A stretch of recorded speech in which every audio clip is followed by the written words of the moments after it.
Genesis chapters 38 through 39, from the King James Version, chapter 38. And it came to pass at that time, that Judah went down from his brethren, and turned into a certain Adulamite, whose name was Hira. And Judah saw there a daughter of a certain Canaanite, whose name was Shua, and he took her, and went in unto her. And she conceived, and bare a son, and he called his name And she conceived again, and bare a son, and she called his name Onan. And she yet again conceived, and bare a son, and called his name Shelah, and he was at Chezib, when she bare him. And Judah took a wife for his firstborn, whose name was Tamar. And Judah's firstborn, was wicked in the sight of the Lord, and the Lord slew him.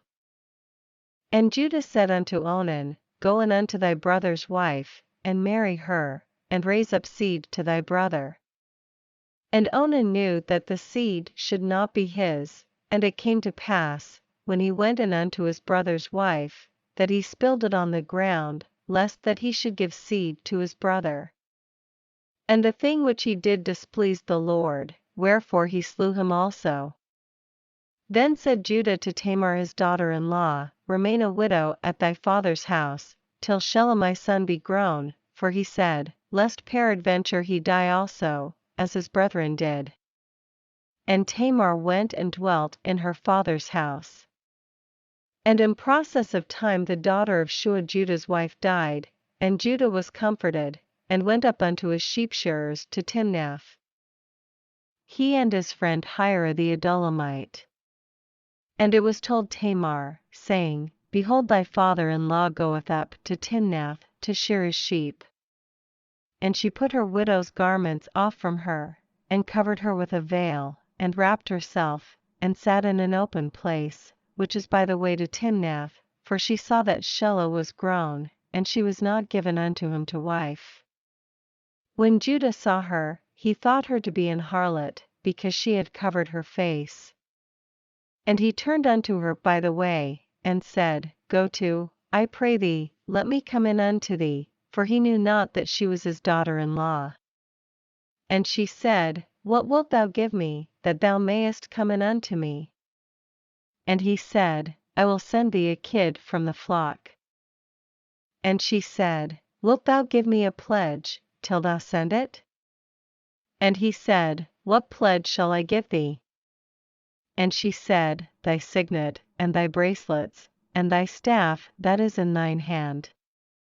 And he gave it her, and came in unto her, and she conceived by him. And she arose, and went away, and laid by her veil from her, and put on the garments of her widowhood. And Judah sent the kid by the hand of his friend the Adulamite, to receive his pledge from the woman's hand, but he found her not. Then he asked the men of that place, saying, Where is the harlot, that was openly by the wayside? And they said, There was no harlot in this place. And he returned to Judah, and said, I cannot find her, and also the men of the place said, that there was no harlot in this place. And Judah said, Let her take it to her, lest we be shamed. Behold, I sent this kid, and thou hast not found her. And it came to pass about 3 months after, that it was told Judah, saying, Tamar thy daughter-in-law hath played the harlot, and also, behold, she is with child by whoredom. And Judah said, Bring her forth, and let her be burnt. When she was brought forth, she sent to her father-in-law, saying, By the man, whose these are, am I with child? And she said, Discern, I pray thee, whose are these, the signet, and bracelets, and staff. And Judah acknowledged them, and said, She hath been more righteous than I, because that I gave her not to Shelah my son. And he knew her again no more. And it came to pass in the time of her travail, that, behold, twins were in her womb. And it came to pass, when she travailed, that the one put out his hand, and the midwife took and bound upon his hand a scarlet thread, saying, This came out first. And it came to pass, as he drew back his hand, that, behold, his brother came out, and she said, How hast thou broken forth? This breach be upon thee. Therefore his name was called Pharez. And afterward came out his brother, that had the scarlet thread upon his hand, and his name was called Zara. Chapter 39. And Joseph was brought down to Egypt, and Potiphar, an officer of Pharaoh, captain of the guard, an Egyptian, bought him of the hands of the Ishmaelites, which had brought him down thither. And the Lord was with Joseph, and he was a prosperous man, and he was in the house of his master, the Egyptian. And his master saw that the Lord was with him, and that the Lord made all that he did to prosper in his hand. And Joseph found grace in his sight, and he served him, and he made him overseer over his house, and all that he had he put into his hand.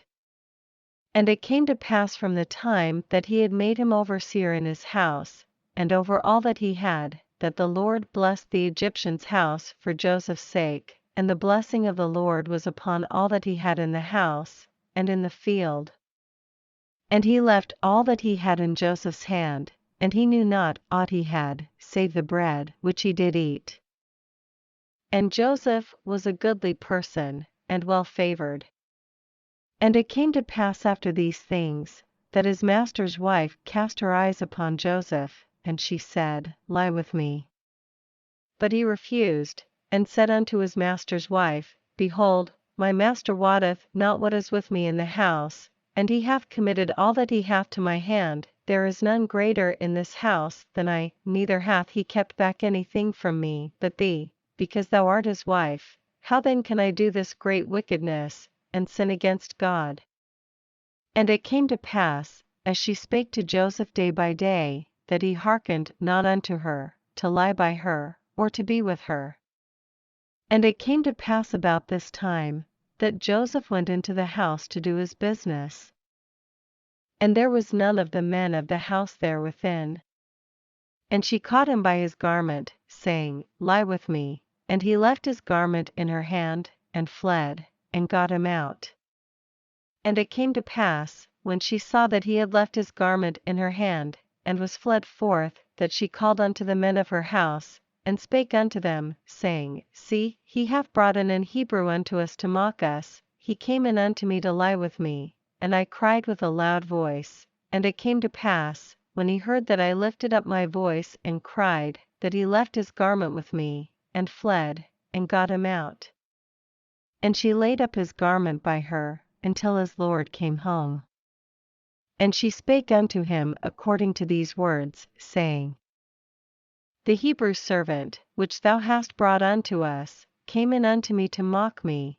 And it came to pass, as I lifted up my voice and cried, that he left his garment with me, and fled out.